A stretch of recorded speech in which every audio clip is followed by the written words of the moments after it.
Thank you, ma'am.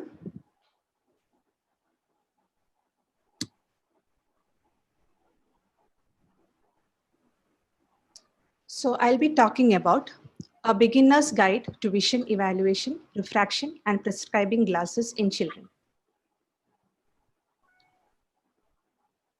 Children are not miniature adults. So be it mask or spectacles, they have their own customized needs.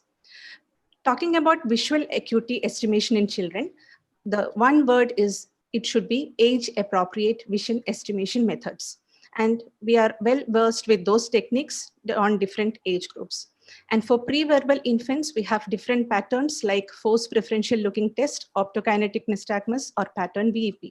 And for pre-literate children, we have a whole array of visual acuity charts, including Lee symbol chart, Sheridan-Gardner charts, LNK, Landolt C, etc. So your child has to have a age-appropriate vision estimation. Also, stereo acuity testing is of utmost importance, and as far as possible, please do these acuity tests also. And what are the special challenges in children? In adults, we know that there is a measurable endpoint called as the best corrected visual acuity. Your adult patient will point towards one line in Snellen chart and tell you that this is my best corrected acuity. But usually children cannot do it because of lack of poor subjective response or poor attention span. So this is a special challenge in children. And also there is a need for cycloplegia, which becomes because of the over accommodation in these children.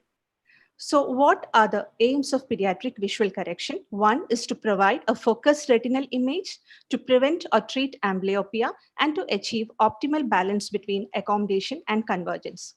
When do you do a refraction in the kids? One, any child with failed vision screening in the clinic or at a outreach program. And those for symptomatic cases, we always do early refraction, and there are definite guidelines regarding this.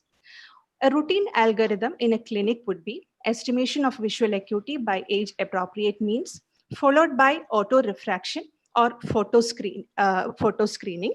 This is followed by a subjective refraction, and I try to get dry retinoscopy values whenever possible.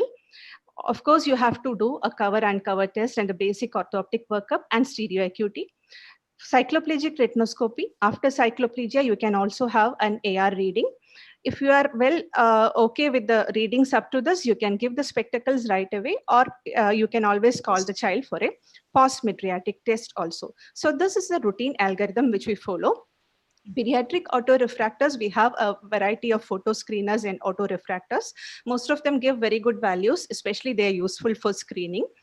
And cycloplegia is very mandatory to relax accommodation. And incomplete cycloplegia can lead to false estimation of refractive errors. So this is of utmost importance to make sure that the child has had complete cycloplegia. And when to prescribe? So I think the basic question when you look for pediatric prescription would be when to prescribe and what to prescribe. So we have definite guidelines. This is the American Association of Pediatric Ophthalmology and Strabismus guidelines, which is dependent on the age of the patient, the presence of isometropia or anisometropia, the type of refractive error and the magnitude of refractive error, and the presence of esotropia. We do have a national consensus statement regarding pediatric eye examination, which came out in IGO in 2020, and we also do follow the roughly same guidelines. So the basic workup would be answering these three questions. Is this error amblyogenic? Is this error significant for the age-related visual needs of the patient? And will this error cause any effect on strabismus if present? If yes to any of these questions, prescribe the glasses, even if there is no subjective response, because in these kids, we tend to rely more on objective responses also.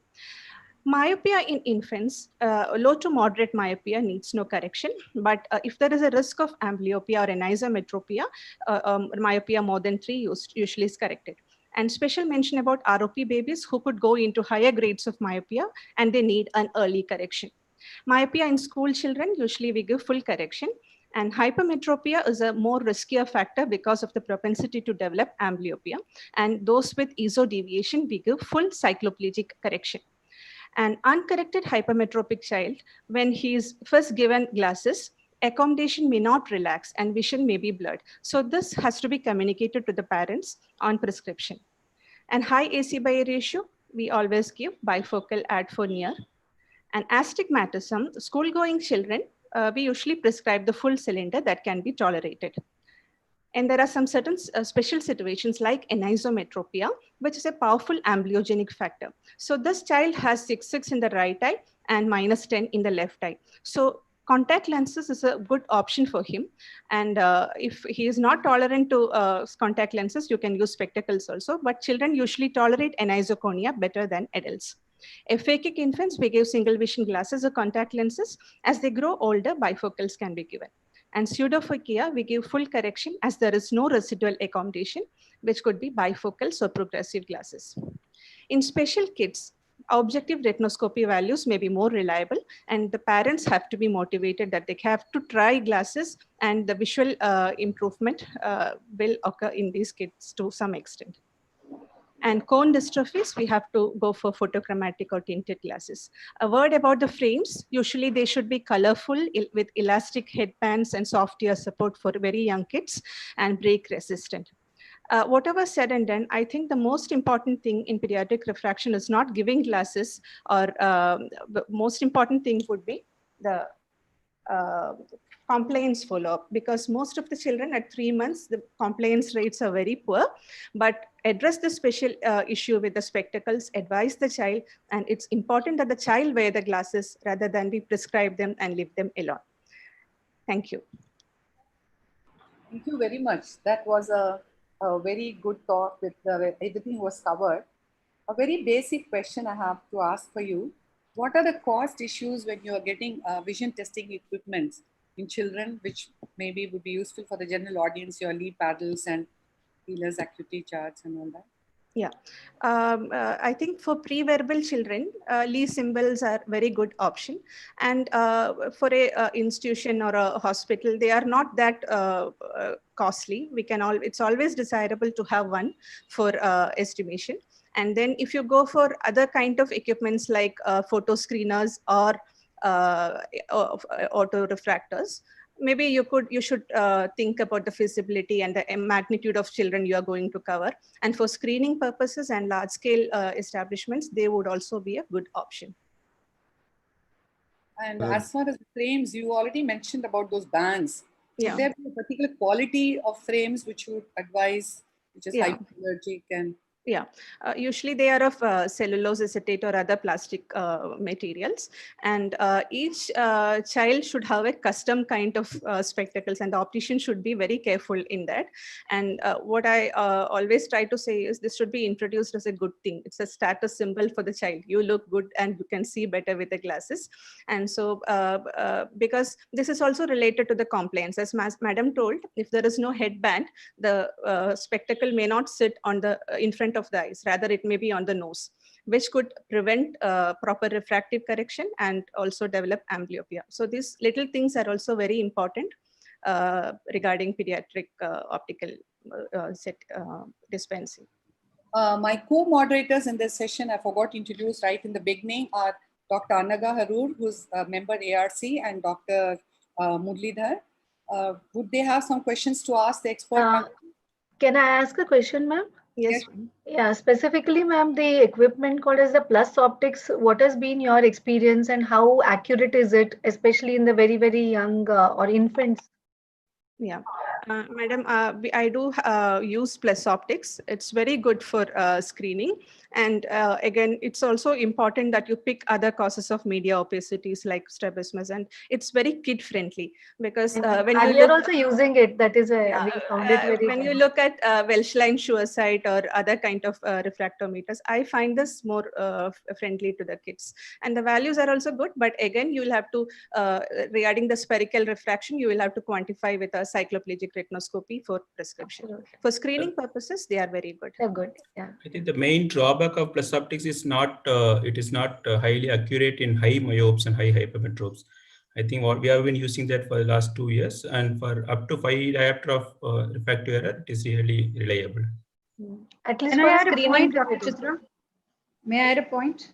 Yeah, sure. Yeah, ma'am. Yeah, to Sanita, very nice presentation. Thank you, ma'am. And in addition to the 3 questions that you said you need to ask before you decide to give glasses, Yeah. that is it amblyogenic? Is there a strabismus, or is it needed for the child's functioning? Yeah. So over the years, I have added 2 more questions, which is how I teach these days. So Yeah. the 2 more questions, the first question is, does this child need to be wearing glasses for protection by Oh. being monocular or by having severe allergies? Okay. And one other question is also, does this child at risk or have hypo accommodation and hence may need to consider putting them in glasses for reading, like you might see in children with Down syndrome, you might see in children with cerebral visual impairment. Yeah. So I've added these 2 questions to very the relevant, ma'am. traditional 3 questions Yeah. before you decide whether to give glasses or not. Yes. Thank you. Thank you, ma'am. So, Sanita, there is an audience question. Can I ask you? Yeah, please. Yeah, so there is a strong family history of refractive errors. Let's say the parents have high myopia. So how early would you refract the child, and what cycloplegic would you use? High myopia, we know that there is a familial tendency. So I think the child can be refracted very early, as maybe at maybe even before 6 months. And I think the refraction can also be, you might try a cycloplegic retinoscopy, or even atropine refraction may be done. I would like to have opinion from the panel also regarding this. The expert panel, any differences? So one thing SG I ma'am, would MS want to madam. know, the parents have adult developmental myopia, or was it very early in their childhood? So did they have, infantile or early onset, or did they have school or, adult onset myopia? Because the hereditary patterns and the risk of happening in the family has more, especially for school myopia, is moderate for children, especially early on. So if it is, school myopia, I would not, be so aggressive that I'm looking at refractive errors in infancy and all. And I would ask them to be sensitive for vision related problems. They would have issues, especially looking at objects or following objects. If that, then yes, early intervention or at least evaluation. Otherwise, if it was school myopia, even moderate to high myopia, I would still want them to be screened at preschool level rather than at infancy or that. So a little difference there. If it was early onset in parents also, yes. Otherwise, you could, not subject him to a cycloplegic refraction in infancy. Sir, only issue which we come across is most of the parents have not undergone any test well before the school. That is the thing, because now the awareness which is increased now, they bring the child even after 4 months of birth. But as parents, as we have not checked very early in the childhood, so we are not very sure about the exact onset of the refractive error in our parents' side.